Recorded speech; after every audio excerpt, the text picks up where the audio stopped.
भुकेला हाती दुष्काळ तयाला हाती दुष्काळ तयाला आईची दुष्काळ तयाला हाती दुष्काळ तयाला हे सुदाम देवाचे हे सुदाम देवाचे फके मारी कोरडेचे फके मारी कोरडेचे फके मारी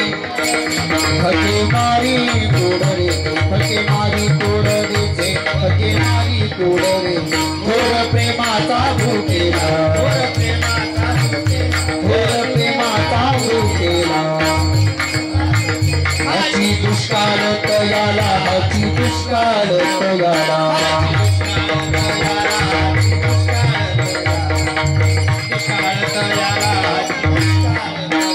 तुका म्हणे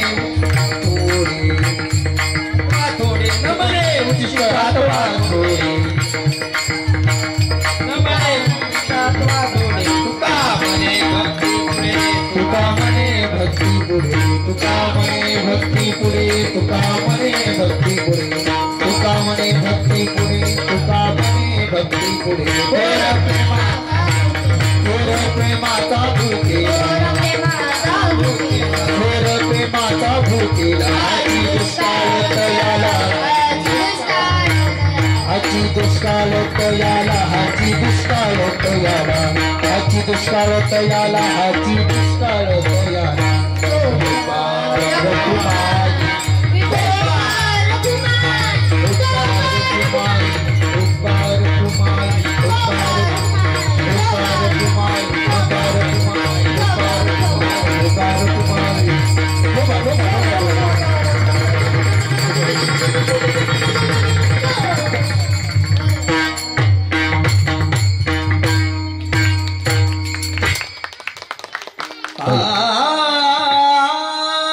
ऐका महिमा आवडीची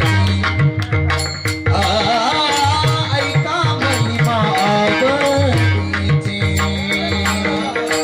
ऐका महिमा आवडीची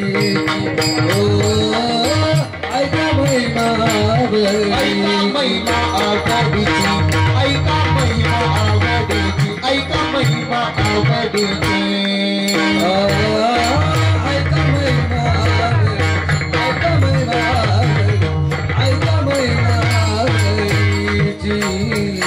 गोरे खाय भिल्लणीची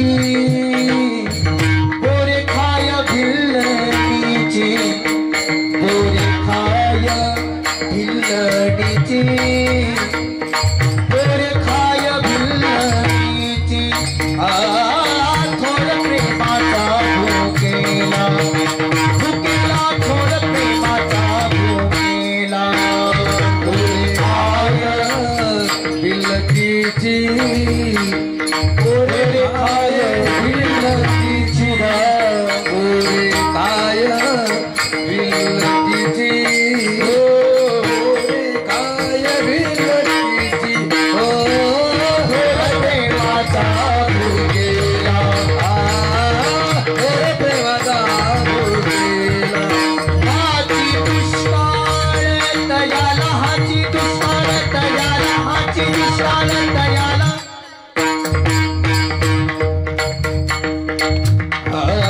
हाती दुष्काळ तयाला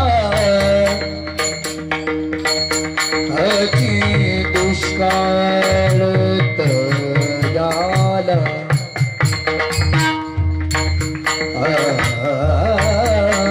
हाती दुष्काळ तयाला हाती दुष्काळ तयाला हाती दुष्काळ तयाला हाती दुष्काळ तयाला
दुष्काळ तयाला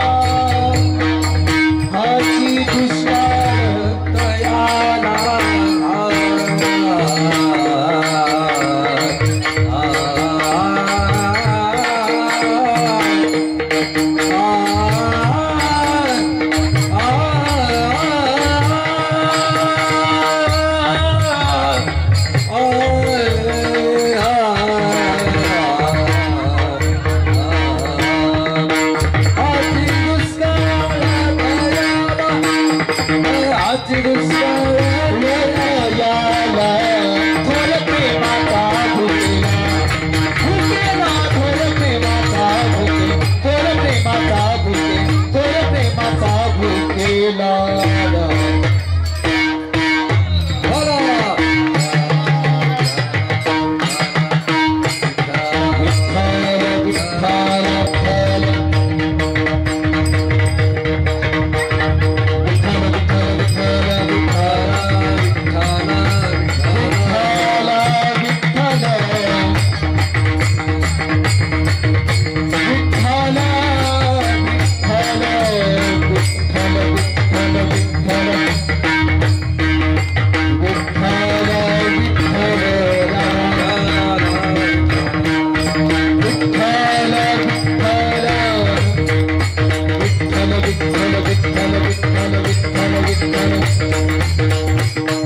फकी मारी कोरणेचे थोर प्रेमाचा भुकेला हाची दुष्काळ त्याला दमने उचिष्टात वा थोडे तुका म्हणे भक्ती पुढे थोर प्रेमाचा भुकेला हाची दुष्काळ त्याला विठ्ठल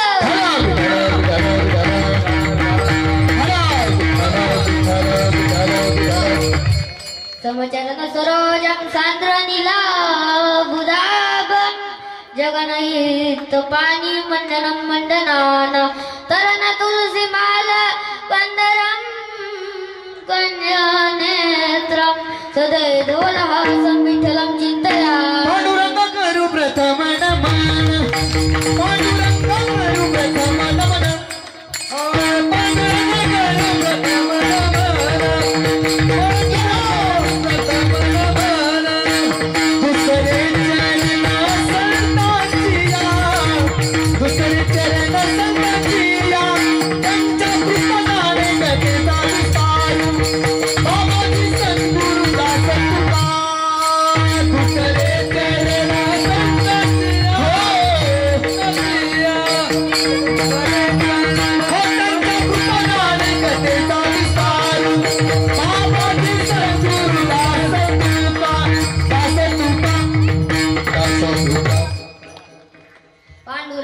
गुरु प्रथम नमन दुसरे चरण संतांचे त्यांच्या कृपादाने कथेचा विस्तारू बाबाजी सद्गुरु दास तुका मन जेव्हा मारुतुल्य वेगम जितेंद्रियं बुद्धिमतं विष्टं वाता जेव्हा मानरुतुमुख्यं श्रीरामदूतं शरणं प्रपद्ये वसुदेवसुतं देवं कंसचारूरमर्दनं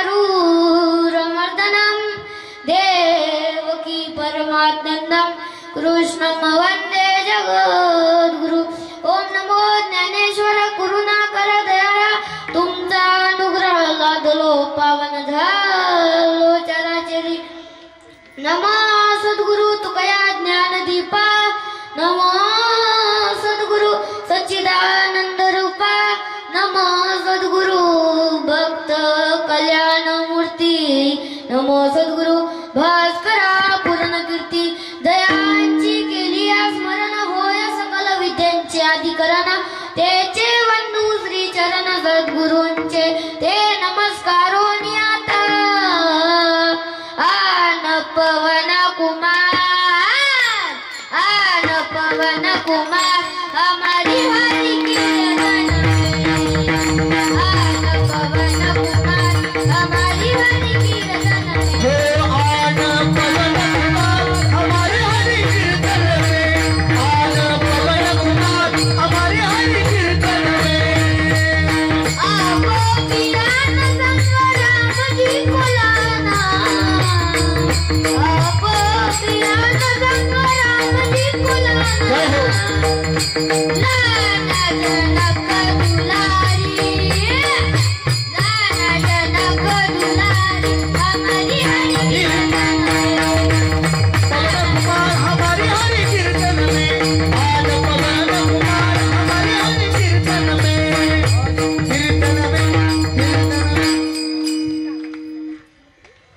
ऐका महिमा आवडीची बोरे खाय बिल्लनीची तोरा प्रेमाचा बुकेला हाची दुष्काळ तयाला प्रस्तुत प्राप्त प्रसंगी कीर्तन रूपी सेवेकरता निवडलेला अभंग जगद्गुरु श्री तुकाराम महाराज यांचा 4 चरणाचा अतिशय गोड अभंग आहे। ऐका विठ्ठल विठ्ठल अभंग जगद्गुरु श्री तुकाराम महाराज आहे। काय आहे श्री जगद्गुरु तुकाराम महाराजचा अधिकार ऐका। तुटकी विना गळका माठ तुटकी विना गळका माठ मोडकी खाट तिरी ही वैकुंठाची वाट ते माझे श्री जगद्गुरु तुकाराम महाराज ते माझे श्री जगद्गुरु तुकाराम महाराज विठ्ठल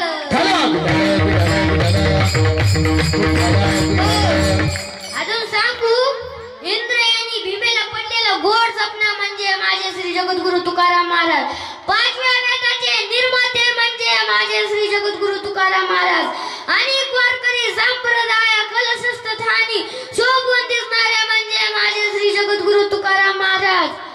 अजून सांगू आणि या महाराष्ट्राचं दैवत श्री श्री श्री छत्रपती शिवाजी महाराज यांचे गुरु म्हणजे माझे श्री जगद्गुरु तुकाराम महाराज म्हणजे माझे श्री जगद्गुरु तुकाराम महाराज।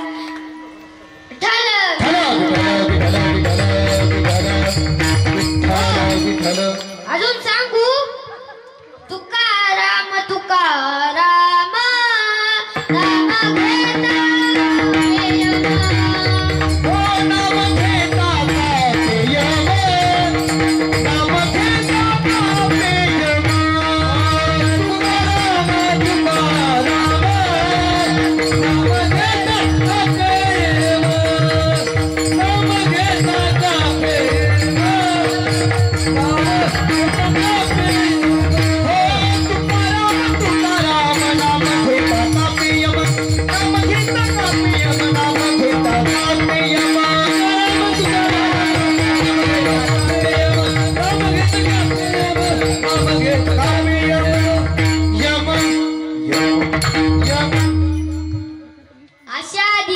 महात्म्याचा भोंगा सेवेसाठी निवडलेला विठ्ठल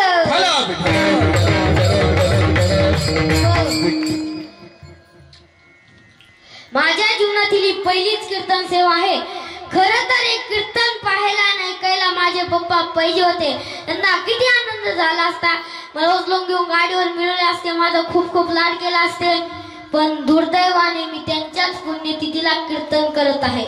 विठ्ठल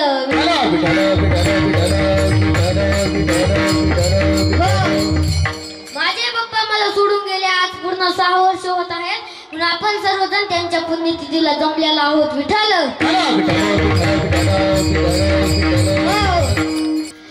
तेव्हा मी छोटा होतो तेव्हा मी किती वर्षाचा होतो माहिती का? तेव्हा मी 3 वर्षाचा होतो. तेव्हा माझे पप्पा मला सोडून गेले आणि देवाच्या घरी गेले. अहो खरंच हो, त्याला पप्पा नसते त्याला किती वाईट वाटत असेल हो.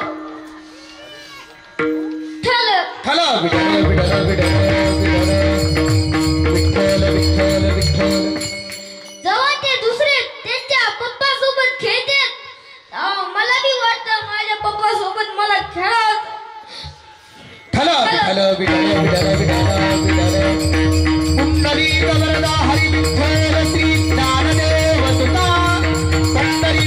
भगवान की माऊली ज्ञानेश्वर महाराज की जय. जगद्गुरु तुकाराम महाराज की, गोपाल कृष्ण भगवान की जय.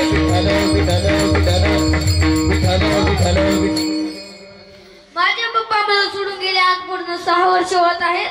पण आपण सर्वजण त्यांच्या पुण्यतिथीला इथं जमलेला आहोत विठ्ठल.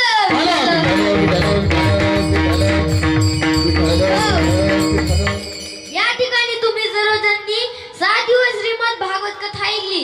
ज्यांच्या मुखातून ऐकली, त्यांच्या मधुर वाणीतून ऐकली ते माझे मामा मुक्तिराम मामा. पण मी त्यांना लाडानी राधे राधे मामा म्हणतो. लहानपणीपासून ते कुणाला बी राधे राधे राधे राधे म्हणायचे ना, मग मला बी वाटायचं मी त्यांना राधे राधे मामा बोलो.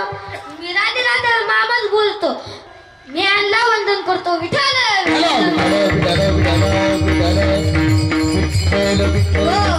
सर्व गायक वादक मंडळी माझे कीर्तन उपस्थित, मी त्यांना वंदन करतो विठ्ठल.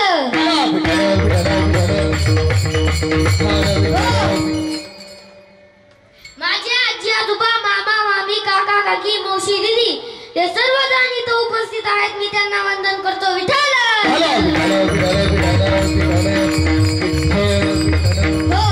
सर्व श्रोत्यांना वंदन करतो आणि आईच्या चरणावर नतमस्तक होऊन सेवेला सुरुवात करतो विठ्ठल.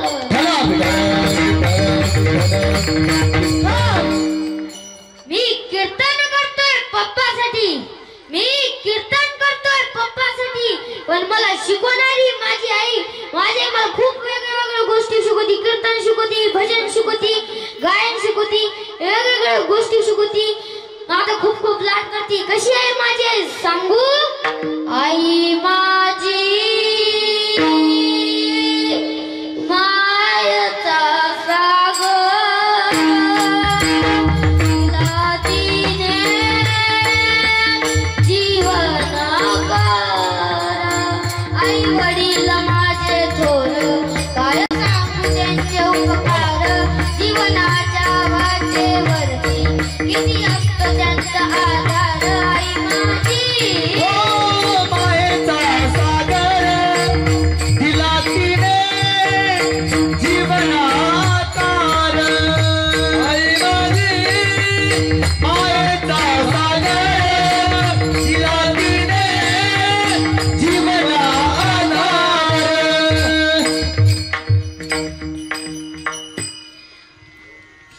ऐका महिमावडीची, बोरे खाय भिल्लणीची. जगद्गुरु श्री तुकाराम महाराज म्हणतात, ऐका महिमावडीची, बोरे खाय भिल्लणीची.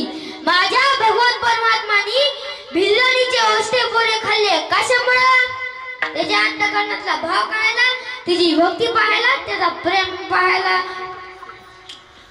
दुसऱ्या चरणात श्री जगद्गुरु तुकाराम महाराज म्हणतात, थोर प्रेमाचा भुकेला आज दुष्काळ तळाला. देखा कोण कोण तर देवावर प्रेम सुद्धा करत नाही. कशावर करते? मोबाईल झाली की इंस्टाग्राम झाली की युट्यूब झाली की फेसबुक. असे काही प्रकारे असतील त्यांच्या नादी लागते. आपण तेव्हा आईचा मोबाईल घेऊन बसतो. आईचा त्यांचा आवाज आला लगेच ठून दिल्याच्या नंतर आई तिथून आपल्या जाते. एक वेळेस मी असंच बघायला होतो. बघताच आई तिथूनच किचन मधून बघू लागली मला. ती मागून एक खिडकी तिथून बघू लागली. आई बघू लागली. होतं आता मला माझं काही लक्षच नव्हतं. असं आवाज आला कशाला तरी चॅनाचा आवाज आला तिकडं बघितलं इकडं माझी आईच दिसली मला इकडं माझी आईच दिसली. तिसऱ्या चरणात श्री जगद्गुरु तुकाराम महाराज पोहे सुद्धा महादेवाचे फकी मारी कोरडेचे. आज तुम्हाला कोणी असेच पोहे आणतील तुम्ही खाता नाही खाता ना मग त्याला भिजवावं लागेल त्याला कांदा मिरची ते टाकल्यावरच खातात ना का असंच खातात. पण माझ्या भगवत परमात्मानी कोरडेच पोहे खाल्ले फकी मारी कोरडेचे. चौथ्या चरणात श्री जगद्गुरु तुकाराम महाराज म्हणतात नवने उचिष्ट अथवा थोडे तुका म्हणे भक्ती पुढे देव हे काही पाहत नाहीये थोडे का जास्त आहे का हे काहीच पाहत नाही. त्याला काय पाहतो त्याच्या अंतःकरणातला भाव पाहतो त्याची भक्ती पाहतो त्याचा प्रेम पाहतो. विठ्ठल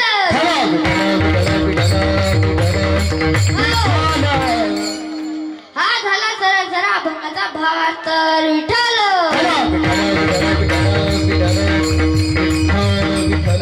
हो काका की नाही तुम्ही वेगळ्या छाला आला.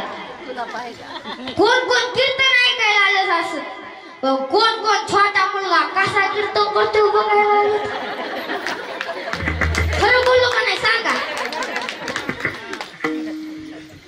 कोण कोण कीर्तन ऐकायला असते आले असते ते देवाचे भक्त आहेत आणि जे नाही ऐकायला आले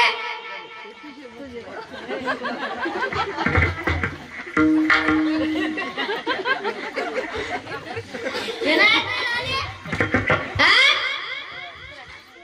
ते नाही ऐकायला आले ते सुद्धा देवाचे भक्त आहेत.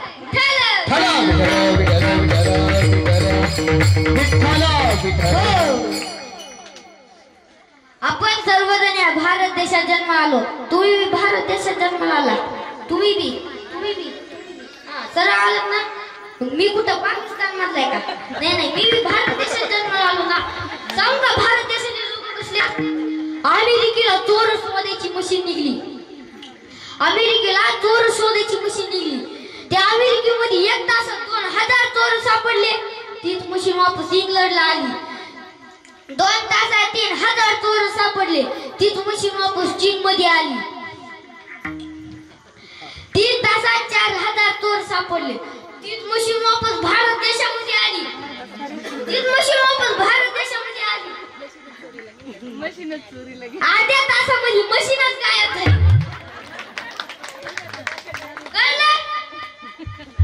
एवढे हुशार आहेत भारत देशातले लोक. नाही कळलं तर जाऊ शकतो का थोडं पुढे मी जाऊ का. मी गेलो माझ्या सोबत मुंबईला कीर्तनाला. मुंबईला कीर्तनाला गेल्याच्या नंतर आई मस्त कीर्तन करून तिकडे हरवली. आपण इथं मंडपापाशी हरवलं. आपल्याला लागली भूक लागल्याच्या नंतर तिथं मंडपात होता जेवायला. कालाचा दिवस होता. जेवायला गेलो तो होती पूर्णाची पोळी जेवायला. आणि जेवण कसं सुरू केलं पुढून येऊन फॉरेनचा माणूस जेवायला बसला आणि त्याला मिळत लागायला नाही कशात बुडून खावा म्हणून मी त्याला त्याच्या भाषेमध्ये बोललो सुरू खळा जेवण सुरू खळा. ते बोललो जेवण सुरू करायचे पण कसे करायचे. मी त्याला बोललो पोळी फोडायचे दुधात फोडायचे तोंडात घालायचे सुरू करायचे. ते बोलला एक प्रॉब्लेम आहे. ते बोलले एक प्रॉब्लेम आहे. पुरण मध्ये गेलंच कसं आणि वरतून चौकोन पोळी कशी आली. हे पुरण मध्ये गेलंच कसं आणि वरतून चौकोन पोळी कशी आली. असं कळायला भारत देशात जन्म घ्यावा लागतो. त्याच्यामुळे भारत देश आहे हो. त्याच्यामुळे भारत देश विठ्ठल.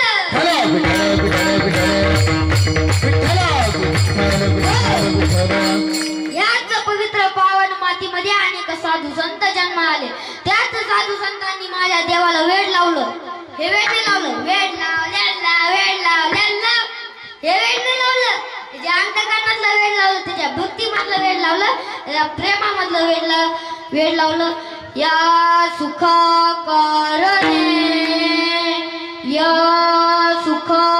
करणे देव वेडावला वैकुंठ सोड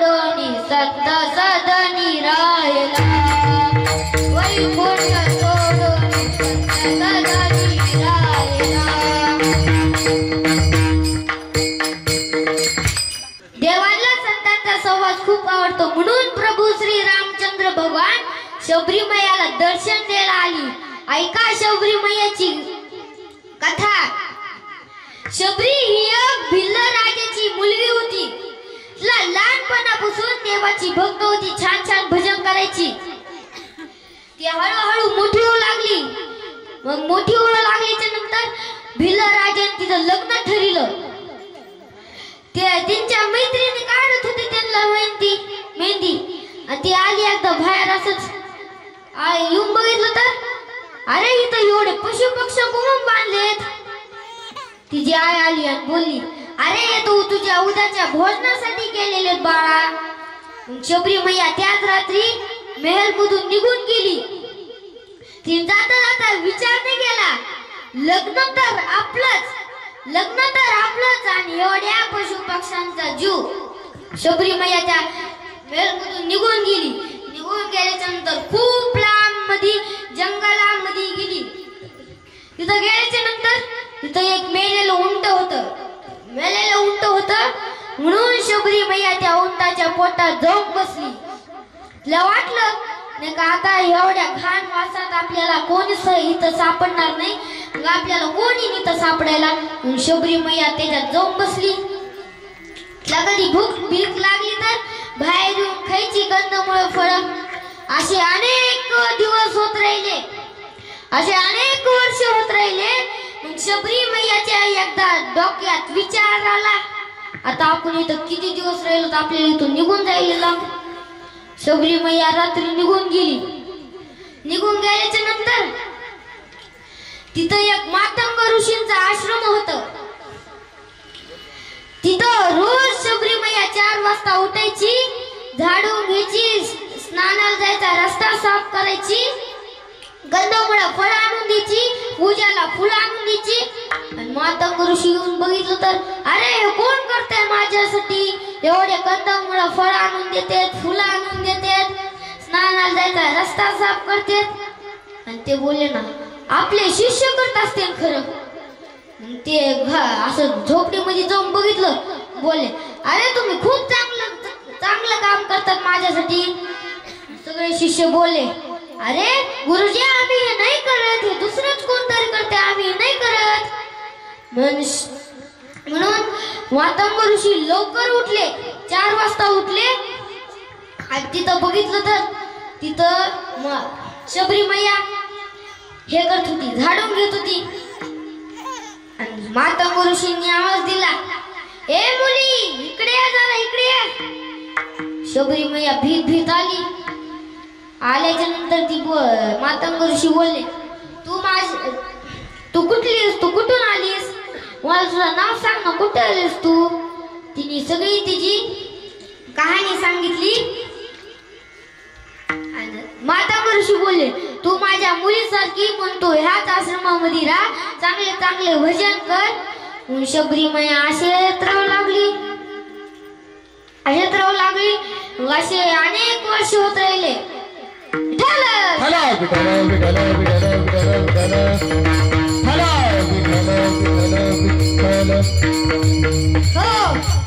असे अनेक वर्ष होत राहिले. मग एके दिवशी मातंग ऋषीला निजधामाला निघायचं. मातंग ऋषी निघाले होते पण जाता शबरी मैयाला 2 गोष्ट बोलली नाही का तू माझ्या मुलीसारखीच म्हणतो ह्याच आश्रमामध्ये राहा, चांगले चांगले भजन कर. आणि तुला एके दिवशी प्रभू श्री रामचंद्र भगवान दर्शन द्यायला येणार आहे. मातंग ऋषी निघून गेले निजधामाला.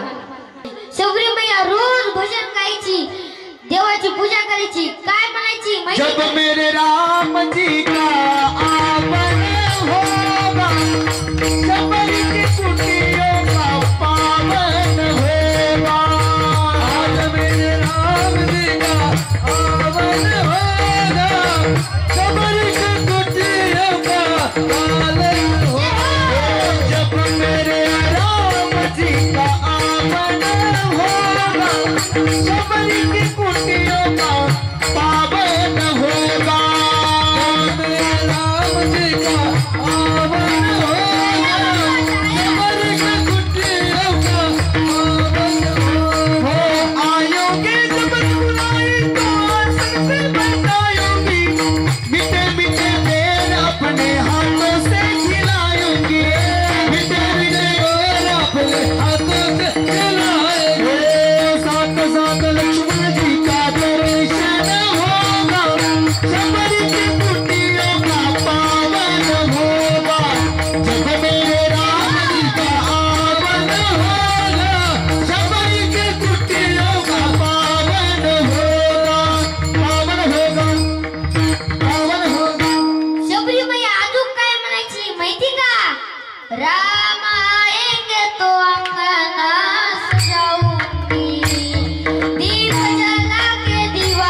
भगवान शबरी मैयाला दर्शन द्यायला आले.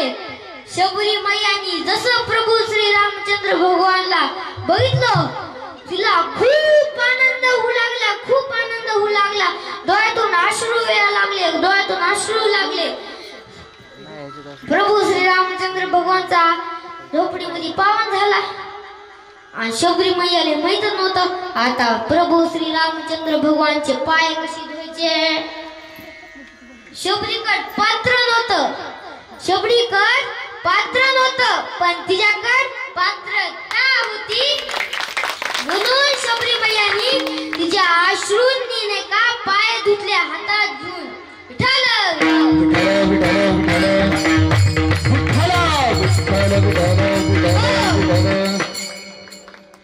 शबरी मैयाला दुसरं नव्हतं माहित आता प्रभू श्री रामचंद्र भगवानला खायला काय देवा. शबरी मैया रोज जमा करायची, बोरे जमा करायची. उष्टे बोरे कशामुळं नाही का, ते आंबट आहेत का गोड आहेत का. आंबटवाले फेकून द्यायची, गोडवाले एका द्रोणामध्ये ठेवायची, एका द्रोणामध्ये ठेवायची. प्रभू श्री रामचंद्र भगवानला ते दिले बोरे खायला. प्रभू श्री रामचंद्र खाऊ लागले, पण लक्ष्मण भैयाला दिले हातात जसे दिले छे घाण मागं टाकून द्यायचे डायरेक्टली.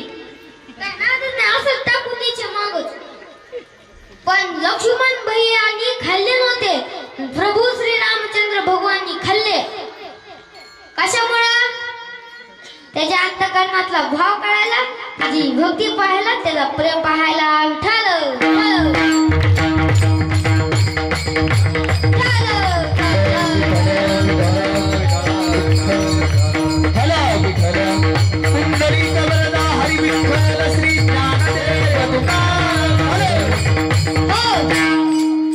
प्रभू श्री रामचंद्र भगवाननी शबरी मैयाला मोक्ष देऊन टाकलं.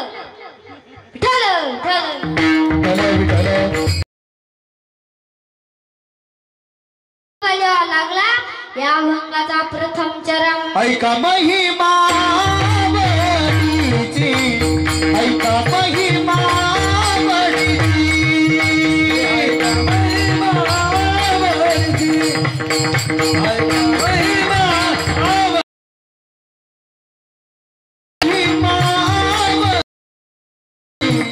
ऐका महिमा वडीची, ऐका महिमा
भक्ती आणि प्रेम कोणाकडेच नाहीये. म्हणून श्री जगद्गुरु तुकाराम महाराज म्हणतात, ऐका महिमावडीची, थोर प्रेमाचा भुकेला हाची दुष्काळ तयाला. म्हणून श्री जगद्गुरु तिसऱ्या चरणात म्हणतात, पोहे सुदाम देवाचे फकी मारी कोरडेचे. ऐका सुदामाची आणि कृष्ण कन्हैयाची कथा. कृष्ण कन्हैया आणि सुदामा हे एक बालपणीचे मित्र होते आणि त्यांच्या आई वडिलांनी त्यांना सांदीपनीच्या ऋषींच्या इथं शिक्षणासाठी टाकलं. टाकल्याच्या नंतर एके दिवशी भोजनासाठी नाही का लाकडं पाहिजे होते. सांदीपनीच्या ऋषी बोलले, सांदीपनीच्या पत्नी बोलले सांदीपनी ऋषींना नाही का आपल्याला भोजनासाठी नाही का लाकडं पाहिजे. म्हणून सांदीपनी ऋषी बोलले, ए कृष्ण कन्हैया सुदामा इकडे या. बोले, बोला गुरुजी. ते बोलले, जा बरं जंगलातून लाकडं तोडून आणा. सुदामा आणि कृष्ण कन्हैया गेले. सुदामा आणि कृष्ण कन्हैया गेले. गेल्याच्या नंतर भरपूर लाकडं तोडले. तोडल्याच्या नंतर खूप जोरात पाऊस आला. एकाच झाडावर बसले कृष्ण कन्हैया आणि सुदामा. सुदामा हिकडच्या फांदीवर बसला, कृष्ण कन्हैया हिकडच्या फांदीवर बसला. आणि जाता जाता सुदामाकड सांदीपनी ऋषींच्या पत्नींनी चणे दिले खायला. जेव्हा नाही का तुम्हाला भूक लागत ना तेव्हा तुम्ही हे खा चणे. मग सुदामा मुठू खाऊ लागला. खिशात हात घालायचा, तोंडात घालायचा, असं मुठू खाऊ लागला. मग कृष्ण कन्हैया आवाज यायला का, ए सुदामा तू काय खातस, मला बी दे ना थोडस. अरे ते नाही का थंडी वाजली मला म्हणून माझे दात कडकडायले म्हणून नाही का तुला तिचा आवाज येतो.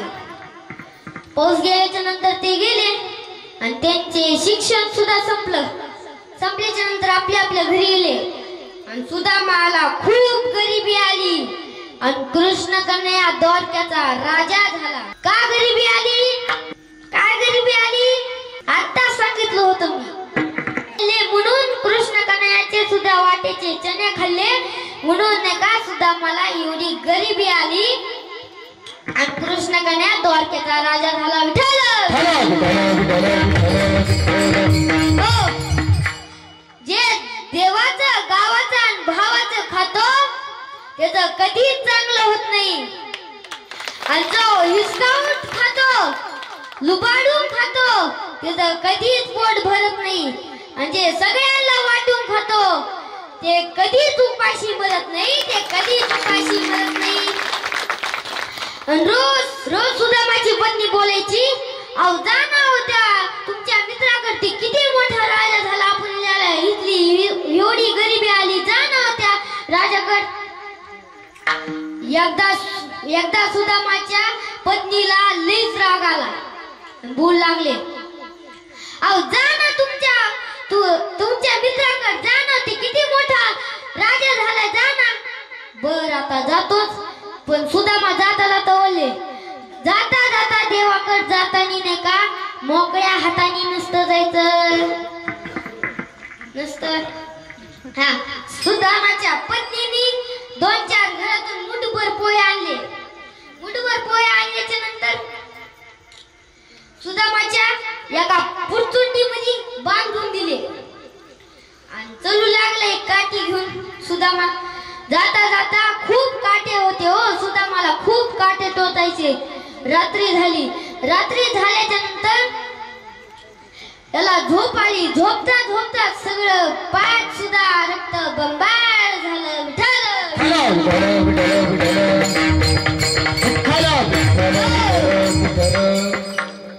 रक्त बंबाळ झालं. कृष्ण कन्हैयाला सुदामाची दया आली. सुदामाला डायरेक्टली द्वारक्या राजामध्येच पोचून दिलं आणि सुदामा उठला. जसं बघितलं तर अरे मी कुठं आलोय, इथं कुठं आलोय मी, हे एवढे बंगले तिथं कुठं आलोय मी. हे 2-4 माणसांना विचारलं बोलले, अरे हे तर द्वारके आमच्या कृष्ण कन्हैयाचा राजा इथला. बर. सुदामा निघू लागला पुढं. जाता पुढे 4 माणसं होते. त्यांना विचारलं सुदामानी, ते बोलले नाही का, ते सुदामा बोलले नाही का कृष्ण कन्हैयाचा घर कुठे आहे. ते बोलले सरळ जा आणि डाव्या हाताला जा. पण जाता सुदामा जाऊ नाही लागले. त्यांना खूप तहान लागली म्हणून तिथं विहीर होती. ते बोलले मी थोडस पाणी घेऊ शकतो का. ते पिऊ लागले. देऊ लागले. पण ते काढता काढता ते चार माणसं बोलू लागले, अरे कशाचा द्वारकेचा राजा मित्र असन, तिने धोतर फाटकी घातली, अंगर खाण्या घातली, तिची हे सुद्धा नाही, पगडी सुद्धा नाहीये. सुदामाला सगळं ऐकू लागलं. सुदामा थोडासा रडला. मग जाऊ लागला त्या रस्त्याने. जाऊ लागल्याच्या नंतर तिथं खूप सारे द्वारपाल होते. ते आले सुदामा पुढं आणि मोठ्या द्वारपालाला विचारलं, अरे हे कृष्ण कन्हैयाचा राजवाडा आहे ना? ते बोलला, हा हा हेच आहे. मी नाही का कृष्ण कन्हैयाचा बालपणीचा मित्र आहे. तुम्हाला कोणती भिक्षा पाहिजे का? का तुमच्यासोबत कोणते भांडणं झालेत का? का तुम्हाला काही पाहिजे? नाही. ते बोलले नाही. सुदामा बोलला, नाही, मी त्याचा बालपणीचा मित्र आहे. त्याला जाऊन सांगा का मी त्याचा बालपणीचा मित्र आहे. सुदामा खूप अशी गरीब मागू लागला. हो बर तुम्ही नाही का कृष्ण कन्हैयाला मला येऊन देत नाहीत ना राजवाड्यामध्ये? बर तुम्ही जाऊन जरा सांगा. हो जाऊन जरा सांगा. अरे द्वारपालो कन्हैया से कह दो, अरे द्वारपालो कन्हैया से कह दो, इधर पे सुदामा गरीब आ गया है, इधर पे सुदामा गरीब आ गया है, इधर पे सुदामा गरीब आ गया है, इधर पे सुदामा गरीब आ गया है। भटकते भटकते न जाने कहाँ से, भटकते भटकते न जाने कहाँ से,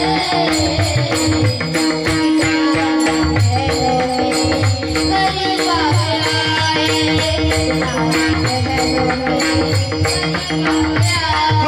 अरे द्वारपालो कन्हैया से कह दो, अरे द्वारपालो कन्हैया से कह दो, इधर पे सुदामा गरीब आ गया है, इधर पे सुदामा गरीब आ गया है।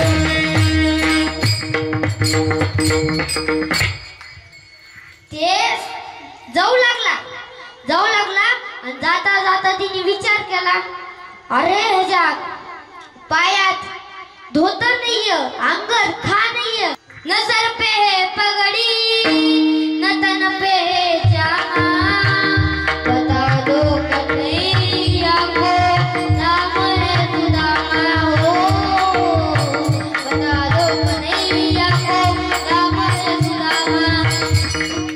द्वारपाल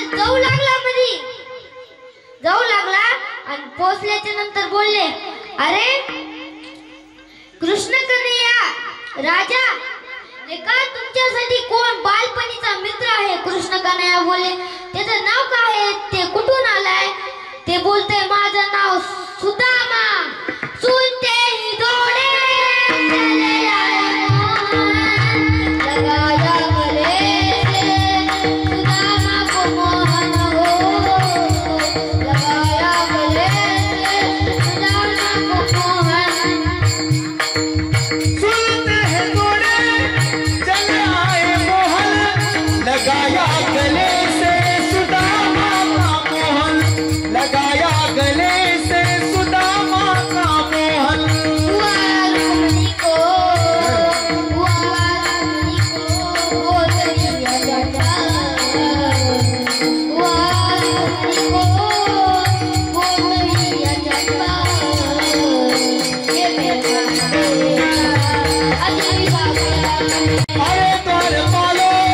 डोक्यावर मुकुट नाही घातले तसेच पळू लागले. ते जाता जाता त्यांच्या पायावर सुद्धा खूप चटके बसू लागले. आणि जाता जाता सगळ्या सैनिकांनी बघितलं, अरे आपला राजा बिना चपलाचा आणि बिना मुकुटाचा कसा जातो, अरे कसा जातो. सुद्धा कृष्ण कन्हैया पळू लागले, खूप जोरात पळू लागले. कृष्ण कन्हैयाला खूप वेळ लागला. मग कृष्ण कन्हैया येऊ लागले. सुदामा थोडं थोडं चलू लागला. गेला, त्याला वाटलं आता खूप वेळ लागन, आपण इथं जायला पाहिजे. सुदामा निघू लागला. पण कृष्ण कन्हैया राजवाड्याच्या बाहेर आले. लगेच सुदामाला मिठी मारली आणि बोलू लागले, तू मधी कोमून नाही आला रे सुदामा. ते बोलला, कृष्ण कन्हैया तुझे नाही का ते द्वारपाल होते ना, मला मध्ये येऊन नव्हते देत म्हणून नाही का एवढा वेळ लागलाय. कृष्ण कन्हैया बोलले, अरे वेळ तर तू लावलास रे, यायला तू वेळ लावलास.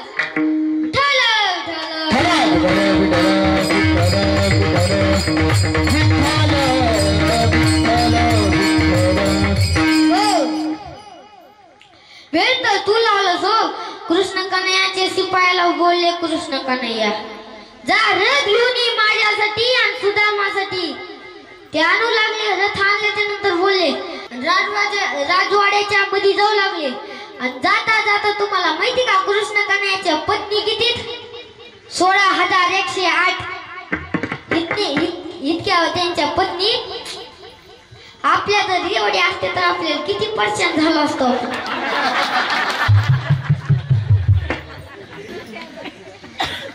कृष्ण कन्हैया पोचले मध्ये आणि त्यांच्या सिंहासनावर सुदामाला बशिलं.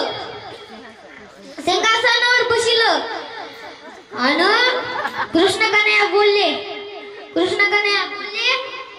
जा सुदामाचे पाय धुवायला पाणी आण.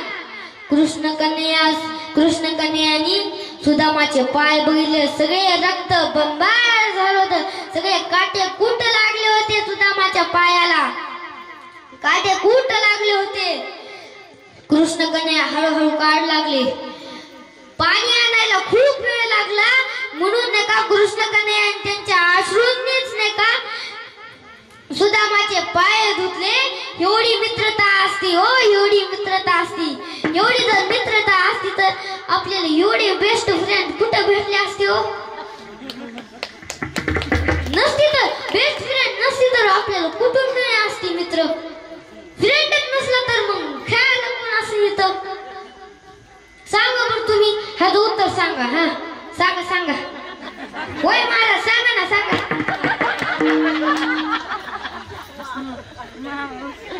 मस्ती भेटली ना. मित्र कसा असावा? गोड असावा, चांगला असावा, चांगला दिसायला असावा. असंच का वेगळंच?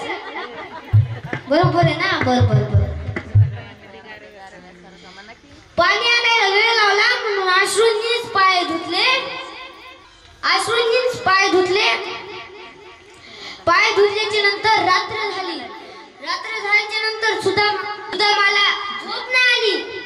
सुदामाला झोप नाही आली. ते रात्री विचार करू लागला, आता आपले मुलं कसे असते, आता आपली बायको कशी असत. विचार करू लागले. तेवढ्यात पुढून कृष्ण कन्हैया आले आणि बसले आणि बोलले, का वहिनीने मला काही खायला दिलं असेल ना. पण पहिलेच कृष्ण कन्हैयानी कोरडेच पोहे खाल्ले. फके मारी कोरडेचे. सुदामा कृष्ण कन्हैया विचारू लागले, तुझा परिवार कसा आहे, तुझे बाळ कसे आहेत, तुझं लग्न झालं का. ते सुदामा बोलला, माझं लग्न झालं, मला 4 मुलं आहेत. बोल लागला, तुझा परिवार कसा आहे, सुखी ना, काही चांगलं आहे ना, काही गडबड नाही ना. हा सुदामा बोल लागला, हा मला काहीच गडबड नाही, काहीच नाही. कृष्ण कन्हैया तिथून उठून गेले. कृष्ण कन्हैया सगळं दिसत असतं, तिथून सगळं दिसत असतं. आणि बघू लागले. काय बघू लागले? सुदामाची पत्नी आणि 4 मुलं 4 दिवस उपाशी राहिले होते. कळलं कुणाला? का नाही कळलं?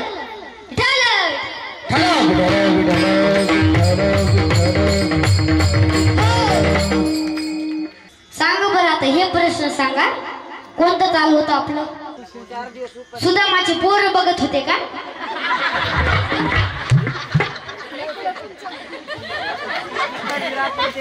हा दुसरंच गोष्ट बाबा. मी आता तेच म्हणलं असतं. मग कळलं असतं का तुम्हाला? हा नाही कळलं असतं ना. रुक्मिणी बोलले, अरे मला खूप दया येऊ लागली कृष्ण कन्हैया, प्लीज त्यांचा परिवार चांगला देऊन टाक ना. मग रुक्मिणीला कळलं. रुक्मिणीला कळलं. बोल लागले, हा आता कळलं मला, तुमची चाल कळली मला. कळल्याच्या नंतर सुदामाला डायरेक्टली सोन्याची नगरीच देऊन टाकली. आणि त्या नगरीचं नाव काय ठेवलं माहिती का? सुदामा नगरी. सुदामा नगरी. चौथ्या चरणात श्री जगद्गुरु तुकाराम महाराज म्हणतात, नमने उचिष्ट अथवा थोडे, नमने उचिष्ट अथवा थोडे, नमने उचिष्ट अथवा थोडे,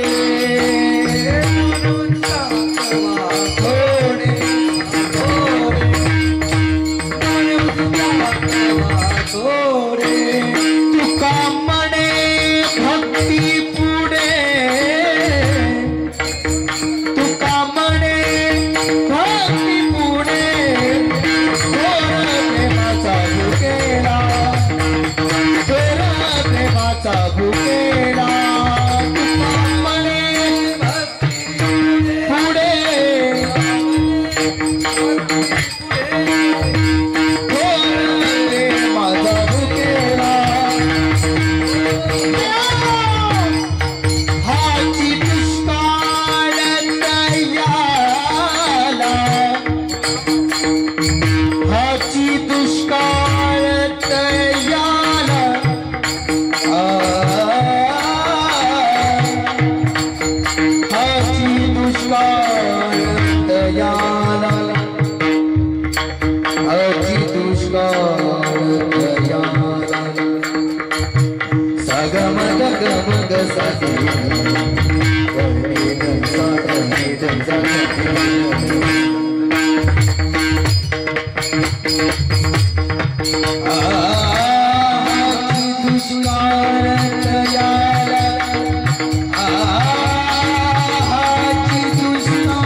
बरं मला.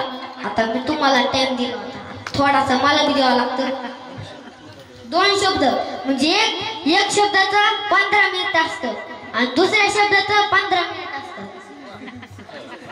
समजलं का? हा नाही का? एका बाईला झाला देव प्रसन्न. देव प्रसन्न झाल्याच्या नंतर तिला दिली एक सोन्याची डब्बी. त्यातून अंगठी काढली, दुसरी काढली, तिसरी काढली, चौथीची. अशा अंगठ्यावर अंगठ्या ती गरिबीची बाई श्रीमंत बाई झाली. अशा 4-5 बाया नदीच्या कडीला धुवायला गेल्या. धुवायला गेल्याच्या नंतर मस्त असं खचक धू लागले. धू लागल्याच्या नंतर तिला अंगठी मिळली होती. ती बाई बोलती, माझ्या नवऱ्याने 1 महिना शंकराची भक्ती केली म्हणून तिला झाला देव प्रसन्न. त्यात अंगठी काढली की दुसरी काढली, तिसरीची. एक बाई धुणं नाही, काही नाही. तसंच बा नवऱ्याकडे गेली, बोली नवरा आपला जोत होता बिचारा. जोताच उठा 2 तास जेवण, जा शंकराची भक्ती करायला. भोली भाली उपासा 15 दिवस भोली भाली भक्ती केली, वापस आला. आणि बायको बोलली देव प्रसन्न झाला का? नाही झाला, जा वापस गेला. आणि अशा कसं तरी त्यांनी 1 महिना शंकराची भक्ती केली. अखेरकार त्याला देव प्रसन्न झालाच.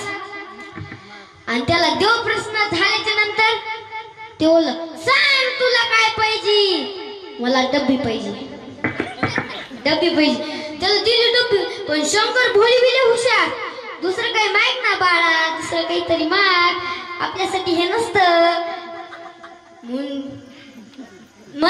पण शंकर भोळी बिले हुशार, त्याच्या डब्बीमध्ये अंगठी, ह्याच्या डब्बीमध्ये वस्तारा.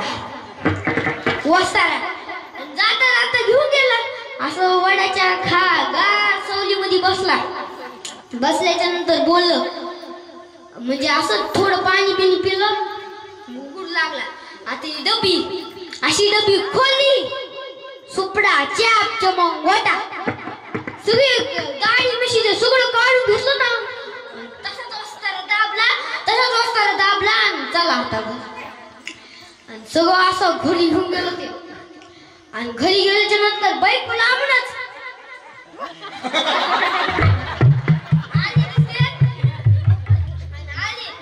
आले. बोलल्याच्या नंतर बायको बोलली, जाता की केस होते, कसं काय नाही राहिले? ते बोललं, येता बालाजी करून आलाय. विठाल.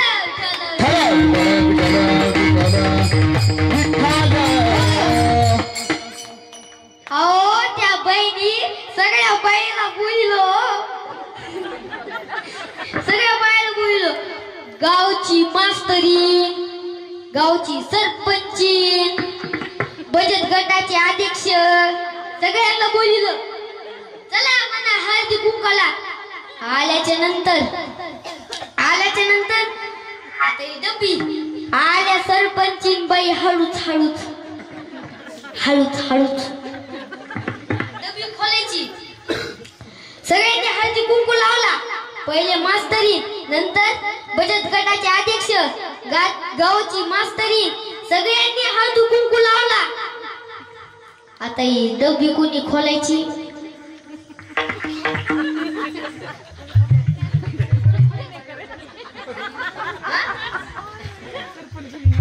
सरपंचीनी खोलायची. सरपंची हळूहळू गेल्याच्या नंतर आता ही डब्बी जशी खोली, चमन गोटी झाली. नंतर मास्तरी सुद्धा, बचत गटाचे अध्यक्ष सुद्धा चमन गोटे, सगळे एका साईडला चमन गोटे झालेले होते. इकडं जमून बसलेले होते सगळे चमन गोटे. झालं, तिचं घर होतं. आता काय नाही, आपले नवऱ्या मारतात आपल्याला धरून निघली. आता सगळे तिचं मान होता, घर होतं. बोली, पहिले तुम्ही माझ्या घरातून निघा. निघल्याच्या नंतर आता नवरा बिचारा जेवत होता. बघूनच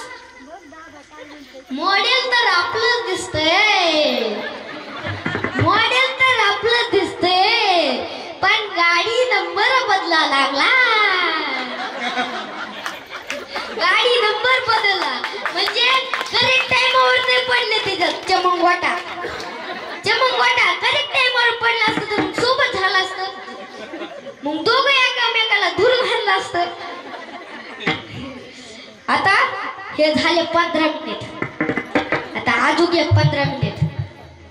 पप्पाच आहे थोडं, एकच मिनिट.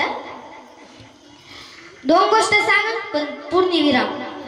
बाप घराचा तो पाया, बाप घराचा तो पाया, आई कळस त्यावर जेव्हा खचतो ना पाया, तेव्हा कोसळते घर.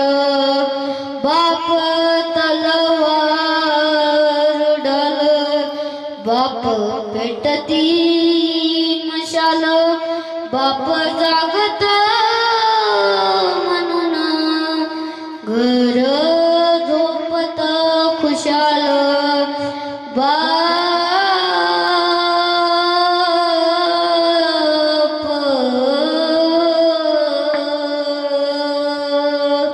ज्ञानेश्वर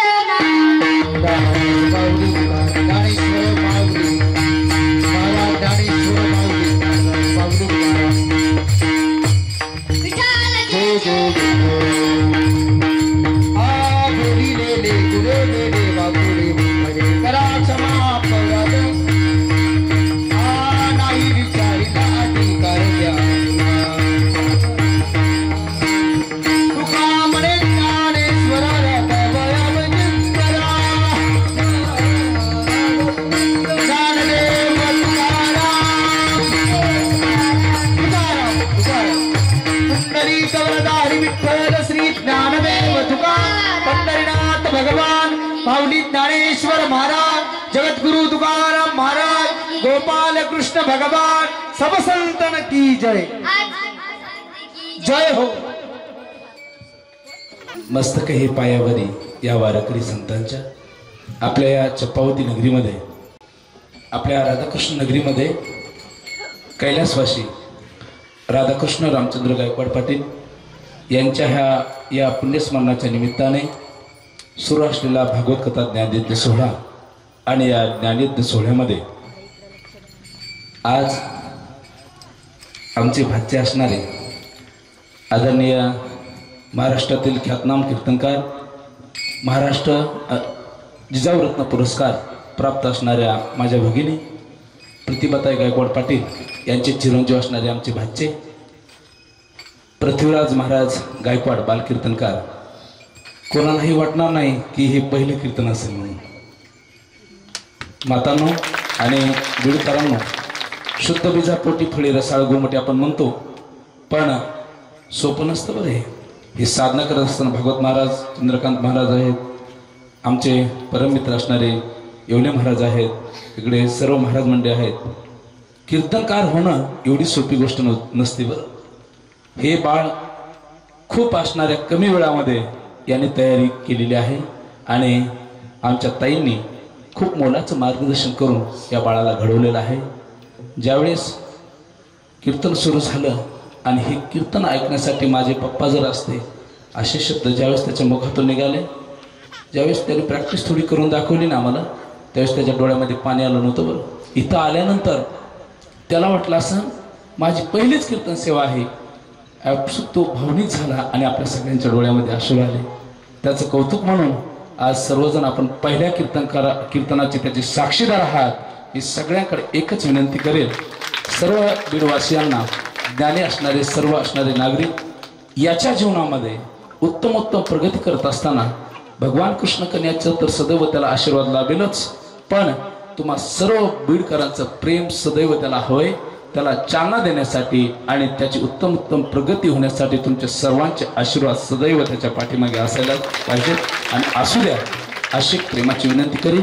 आणि नंतर मी ताईंना विनंती करेन, हा महत्त्वाची गोष्ट सांगेन, या कीर्तनासाठी एवढ्या पावसाच्या याच्यामध्ये या ठिकाणी वातावरणामध्ये आम्हाला सर्वांनाच चिंता होती की ऐकायला श्रोते येतील का.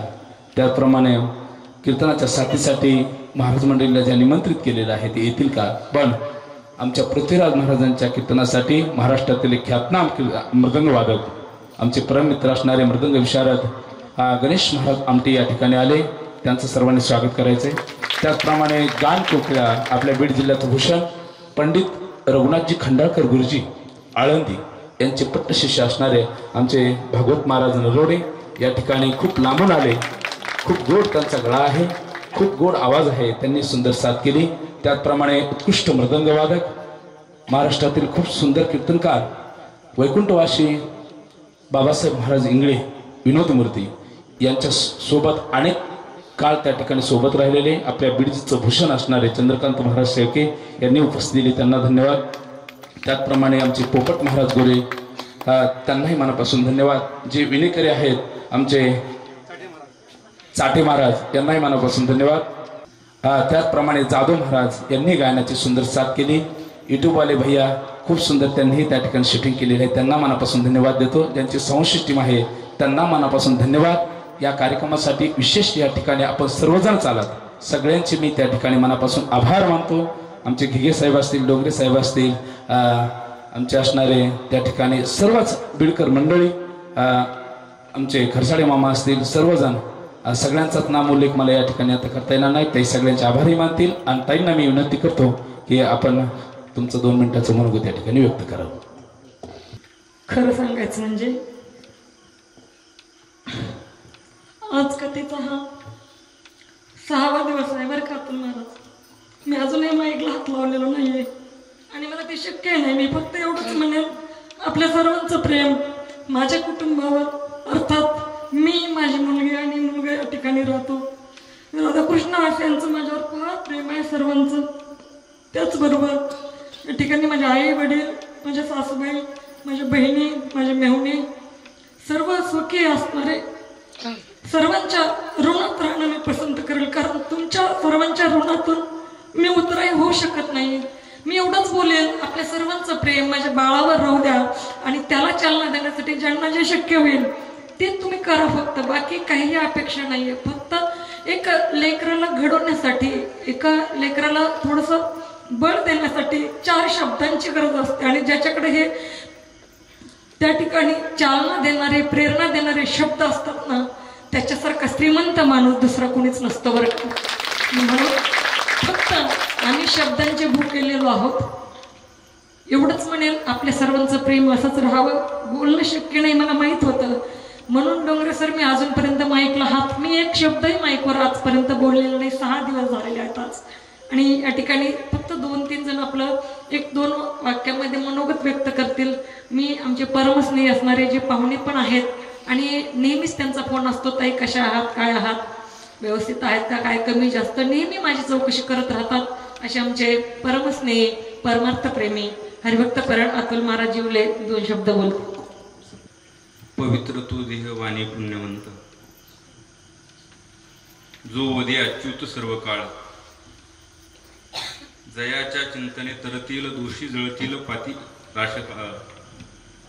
पातकांच्या. नगद नारायण महाराजांच्या पदस्पर्शानं पावन झालेली ही भूमी, ज्या भूमीला व्यंकट स्वामी महाराजांचे, भगवान बाबांचे, वामन भाऊंचे पदस्पर्श लाभले, अशा पवित्र भूमीमध्ये, साधू संतांच्या या पवित्र वातावरणामध्ये आज या राधाकृष्ण नगरीमध्ये राधाकृष्ण गायकवाड साहेब यांच्या 6व्या पुण्यस्मरणाच्या निमित्तानं होत असलेल्या या भव्य दिव्य कार्यक्रमामध्ये महाराष्ट्रातले सुप्रसिद्ध कीर्तनकार आणि भागवत कथाकार आमचे मुक्तीराम महाराज खांडे महाराजांची कथा चालू. सर्वजण गुणीजन मंडळी आदरणीय ताईंच्या प्रेमाखातर या ठिकाणी उपस्थित आहे. आता आदरणीय गायकवाड साहेबांचे चिरंजीव पृथ्वीराज महाराजांचं कीर्तन झालं. जोरदार टाळ्या वाजवून त्यांचं आपण कौतुक करू. अत्यंत कमी वयामध्ये, ज्या वयामध्ये शिकलं पाहिजे अशा वयामध्ये शिकवणं खूप अवघड असतं माझ्या दादांना. प्रतिभाताईंच्या जीवनातला संघर्ष मी डोळ्यानं पाहिला. परंतु भागवत महाराज एक गोष्ट सांगतो, महाराष्ट्रातल्या कीर्तनकारांपैकी मी शेवटचा माणूस असेल की गायकवाड साहेबांशी मी 2 तास चर्चा केली आणि परवा दिवशी गायकवाड साहेबांचं देहावसन झालं. शेवटचा बाहेरचा माणूस असेल की मी त्यांच्याबरोबर बोललो. एकदम दिलखुलास मनमोकळा माणूस होता, स्वच्छ माणूस होता, पवित्र माणूस होता. आणि माझी पहिली भेट होती. पहिल्या तासामध्ये मी 2 तास गप्पा मारल्या, पण 2 तासामध्ये माझं मन भारावून गेलं होतं. आणि हा माणूस माझ्यासोबत 25 वर्षापासून हे जे माझे घनिष्ठ संबंध आहेत, असंच वातावरण होतं. इतका दिलखुलास, मोकळ्या मनाचा, पवित्र मनाचा, स्वच्छ मनाचा माणूस मी माझ्या आयुष्यात दुसरा पाहिला. मी खूप भारावलो होतो. ताई साक्षीला येत्या गोष्टीला सगळ्या. 2 तास गप्पा मारल्या मी. आणि परवा दिवशी साहेब गेले. गंगा पूजनाचं कार्यक्रमाचं कीर्तन मला बोलता येत नाही, मला शब्द फुटत नाही. मी खूप बोलत असतो पण शब्द फुटत नाही. गंगा पूजनाचं कार्यक्रमाचं कीर्तन मी केलं महाराज, ठाणे महाराज. मी त्यावेळेस सांगितलं होतं, राधाकृष्ण महाराजांच्या, राधाकृष्ण गायकवाड साहेबांच्या जीवनाला अनुसरून आणि त्यांच्या कारकिर्दीला शोभेल असा मुलगा त्यांचा निघल आणि त्याची कीर्ती महाराष्ट्रामध्ये होईल आणि ती झाल्याशिवाय राहणार नाही याची खात्री आहे. आज साधू संतांचा आशीर्वाद तर या सर्व संपूर्ण कार्यक्रमाला आहेच, परंतु मला एक विश्वास आहे, आज गायकवाड साहेब तिथं कुठतरी बाजूला येऊन या पृथ्वीराज दादाचं कीर्तन नक्की ऐकत असतील महाराज, नक्की ऐकत. तो विश्वास. आणि एवढ्या कमी वयामध्ये आज आम्ही एवढं शिकलो, खूप म्हणजे महाराष्ट्रामध्ये फिरलो, परंतु आज चांगल्या एवढ्या मोठ्या मोठ्या माणसामध्ये बोलायचं म्हटलं तर शब्द फुटत नाहीत सर. परंतु आज एवढ्या कमी वयामध्ये एवढं मनमोकळेपणानं, कीर्तन सोपं नाही. कीर्तनामध्ये स्वर आहे, कीर्तनामध्ये ताल आहे, कीर्तनामध्ये अभ्यास आहे, कीर्तनामध्ये लय आहे, कीर्तनामध्ये पवित्रता आहे.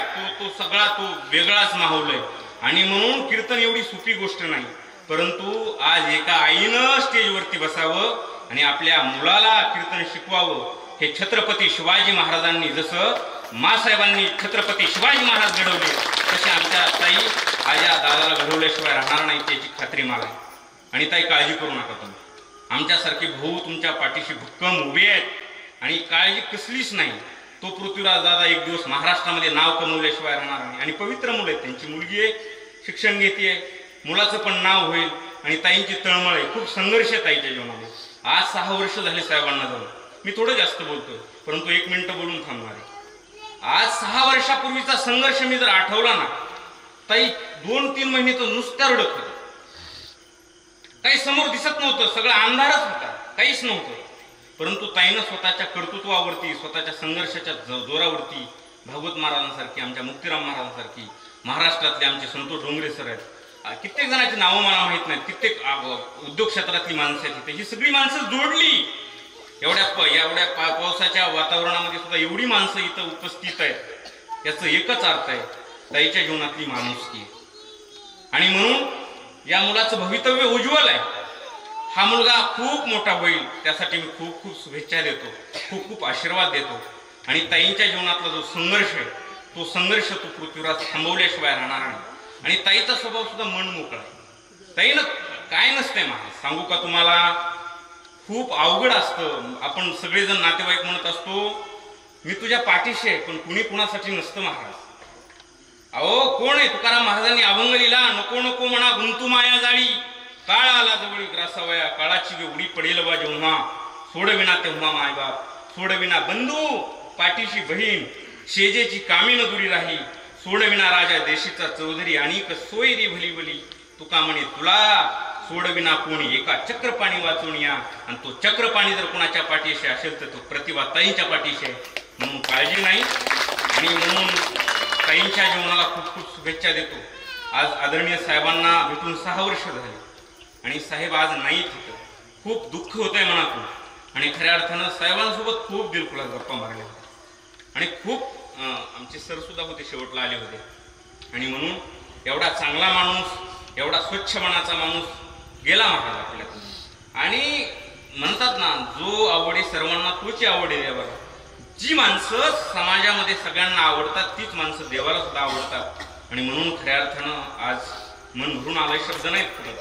आणि म्हणून त्यांच्या मुलांच्या जीवनाला, कर्तृत्वाला आमच्या ताईचं नाव तर महाराष्ट्रामध्ये आहेच, महाराष्ट्राच्या बाहेर सुद्धा ताईचं नाव जाईल याची खात्री मला आहे. आणि म्हणून या पृथ्वीराज दादाला खूप खूप शुभेच्छा देतो. त्यांच्या उदंड आयुष्यासाठी, भविष्यासाठी खूप खूप शुभेच्छा देतो. ताईंना शुभेच्छा देतो. आणि एक सगळ्यात महत्वाची गोष्ट आहे बघा, एक वाखाणण्याजोगी गोष्ट आहे.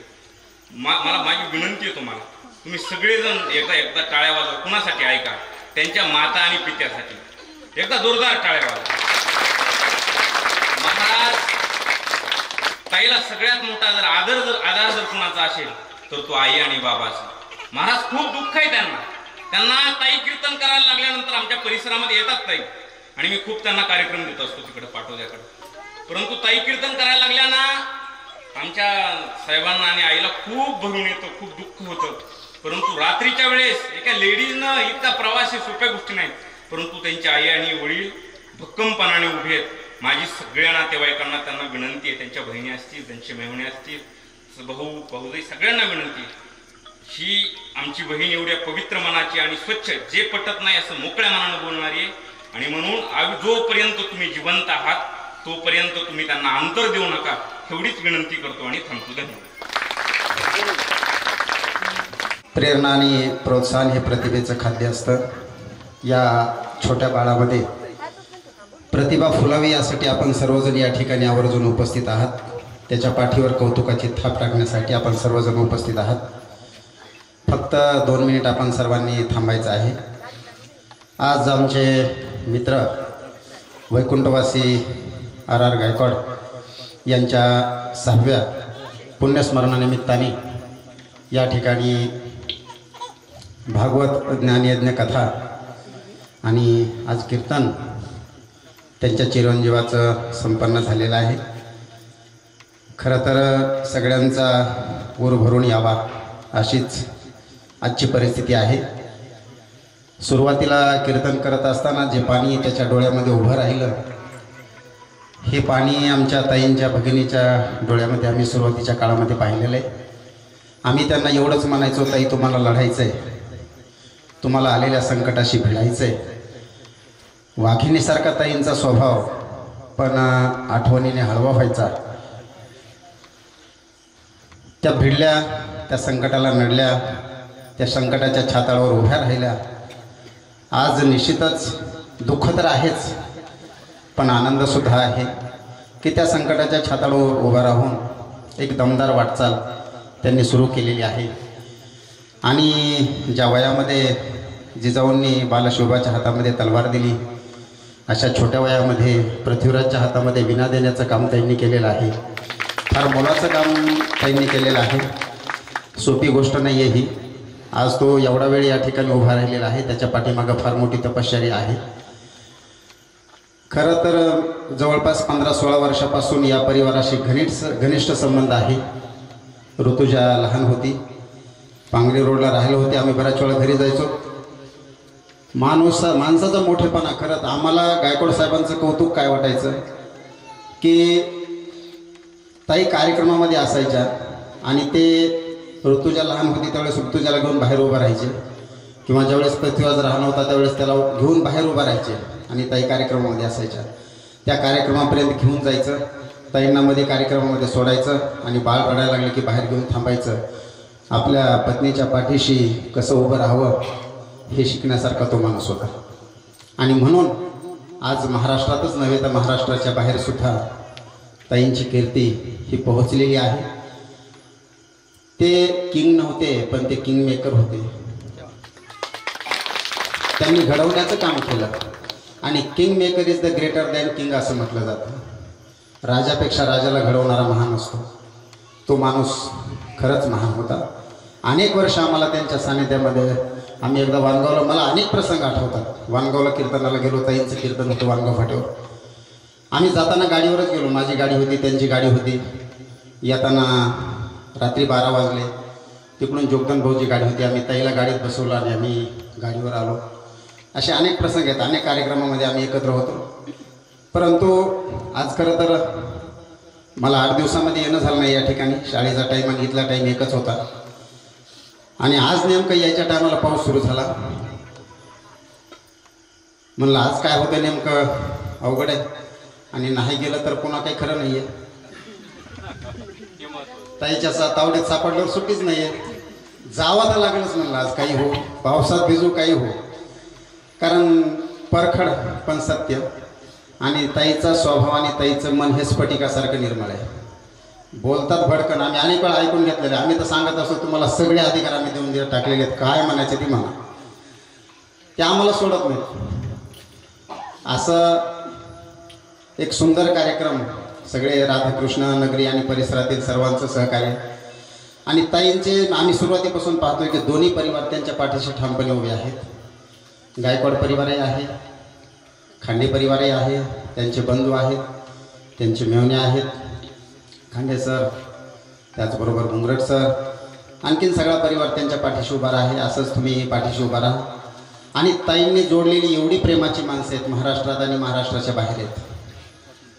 जिजाऊंनी शिवरायांना घडवलं, अनेक माणसं त्यांच्याबरोबर जोडून दिली.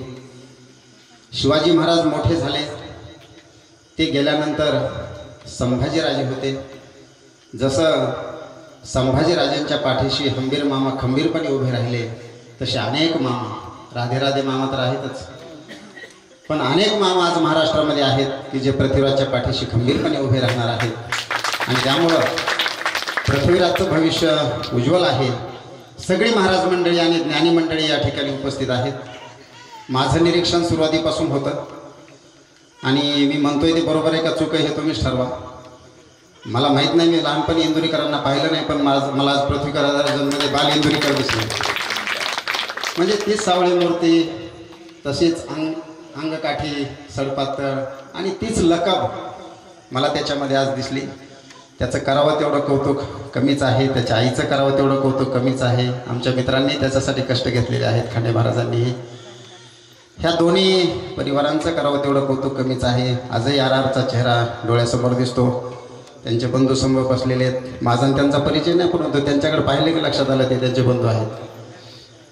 हे फार विचित्र परिस्थिती होती त्या काळामध्ये. खांडे सर समोर बसलेले आहेत. आम्हाला 15 दिवस ताईला भेटायची सुद्धा डिरिंग झाली नाही घरी जाऊन त्या काळामध्ये.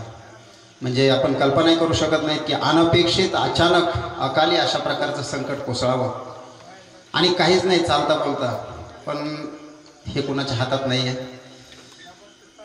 ह्या कार्यक्रमाची सुरुवात करत असताना निगमानंद महाराज असतील, प्रेममूर्ती शिवाजी महाराज असतील, अमृत महाराज जोशी असतील, मेंगडे महाराज असतील, सर्व महाराज मंडळींचं बीड जिल्ह्यातल्या आशीर्वाद ताईंनी घेतलेले आहेत. राजकारण असेल, समाजकारण असेल, उद्योग असेल, व्यापार असेल, वारकरी संप्रदाय असेल, सर्व क्षेत्रातली मंडळी. मगाशी दादासाहेब मुंडे या ठिकाणी होते, माणिकराव खांडे या ठिकाणी आहेत. ही सगळी मंडळी खंबीरपणे ताईच्या पाठीशी उभी आहेत, पृथ्वीराजच्या पाठीशी उभी आहेत. आणि अशीच त्याची उत्तरोत्तर प्रगती होत राहावी. यश न राहो दूर, कळस कीर्तीचा गाठावा आणि ताईंनी कल्पलेल्या प्रत्येक स्वप्नाचा प्रत्येक क्षण साकार व्हावा, ह्याच सदिच्छा आणि शुभेच्छा देतो आणि थांबतो. जय हरी, रामकृष्ण हरी.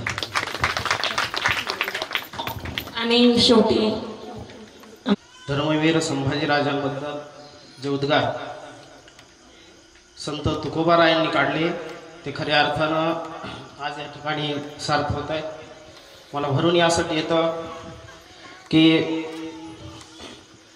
गायकवाड साहेबांनी आमचाही खूप चांगला असा परिचय या ठिकाणी आल्यानंतर झाला आणि या कॉलनीच्या जडणघडणीमध्ये साहेबांचं खूप मोठं असं योगदान होतं.